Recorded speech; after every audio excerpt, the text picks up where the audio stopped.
Hello parents, welcome to Panchkoshi Garbh Sanskar. 16 संस्कारों की series में आज हम बात करने वाले हैं सीमंतोन्नयन संस्कार के बारे में। पिछले वीडियो में हमने गर्भाधान और पुंसवन संस्कार के बारे में बात की थी। गर्भावस्था का तीसरा संस्कार है सीमंतोन्नयन। सीमंत का अर्थ होता है केश श्रृंगार और उन्नयन का अर्थ है ऊपर की तरफ संवार कर बाल बनाना। इसमें पति अपनी पत्नी के बाल को ऊपर की तरफ संवार कर उसमें मांग भरता है।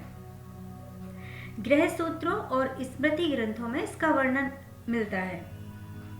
गृह सूत्र के अनुसार इस संस्कार को चौथे, छठे या 8वें महीने में किया जाता है और स्मृति के अनुसार इसको छठे या 8वें माह में करने का विधान है। सीमंतोन्नयन संस्कार एक क्षेत्र संस्कार है, इसलिए यह केवल एक ही बार प्रथम गर्भाधान के समय होता है। सीमंतोन्नयन संस्कार आज भी बहुत प्रचलित है और उत्साह के साथ किया जाता है, जिसे आजकल हम गोद भराई या बेबी शावर कहते हैं। इसका मुख्य उद्देश्य गर्भवती माँ और गर्भ में पल रहे शिशु को मनोवैज्ञानिक सुरक्षा प्रदान करना और दीर्घ आयुष्य की प्राप्ति होता है। इस दौरान वह अपने स्वास्थ्य को लेकर बहुत ही विचलित रहती है।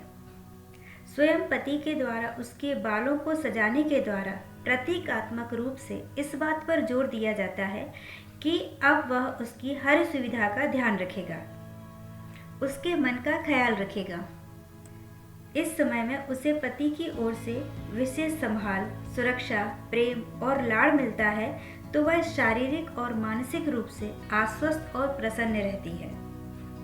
गर्भस्थ शिशु को भी इस बात का भरोसा हो जाता है कि जिस प्रकार उसकी माँ का रक्षण हो रहा है, उसका ध्यान रखा जा रहा है, उसी प्रकार से उसका भी स्वागत, लाड़ प्यार उसके परिजनों के द्वारा किया जाएगा। इसका दूसरा उद्देश्य है गर्भवती माँ की इच्छाओं की पूर्ति करना और उसको यथासंभव प्रसन्न, आनंदित और उत्साहित रखना है। गर्भ के 4 माह के बाद शिशु के अंग प्रत्यंग, हृदय आदि स्पष्ट रूप से प्रकट हो जाते हैं। उसमें चेतना शक्ति का विकास हो जाता है और उसमें इच्छाओं का उदय होने लगता है, जो कि माता के माध्यम से प्रकट होती हैं।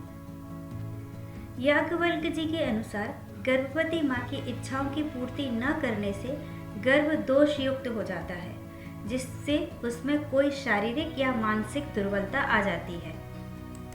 इसलिए परिवार के सभी लोगों ने इस बात का विशेष ध्यान रखना चाहिए कि गर्भवती माँ की सभी उचित इच्छाओं को अवश्य पूर्ण करें। इस समय गर्भ शिक्षण के योग्य होता है। गर्भवती माता द्वारा की गई प्रत्येक एक्टिविटी का प्रभाव गर्भस्थ शिशु पर स्पष्ट रूप से पड़ता है।